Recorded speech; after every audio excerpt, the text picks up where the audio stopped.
সে ছোট হলেও প্রণাম থিয়েটারের জন্য 5000 বছরের একটা শিল্পকে বাঁচিয়ে রাখার জন্য এই ঝড় জলের দিনেও আপনারা এসেছেন, এটা আমাদের বহুদিন মনে থাকবে।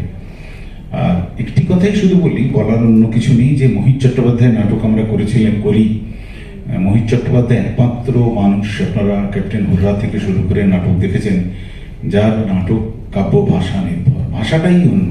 শুধু মোহিত চট্টোপাধ্যায় নাটকের ভাষার জন্যই লোকজন মোহিত চট্টোপাধ্যায় নাটক করতে চায় না। মোহিত চট্টোপাধ্যায় নাটক করা একটা কঠিন জায়গায় গিয়ে দাঁড়ায়, কারণ কোনো একটি লাইনও ভুলে গেলে আপনি ওটা বানিয়ে বলতে পারবেন না, এমনই টিউনিং, পুরোটাই কবিতার মতন।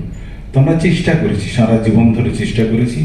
এই নাটকটা আমি আজ রাতে 129তম শো করলাম, এবং আমার সঙ্গে নীলাঞ্জনা আছে, নীলাঞ্জনা, তুহিন, এরা প্রায় 50-52টা শো করেছে। আর আমার কাজ অনেকটা যুধিষ্ঠিরের মতন, সামনে দ্রৌপদী পড়ে যাচ্ছে, নকুল সহদেব পড়ে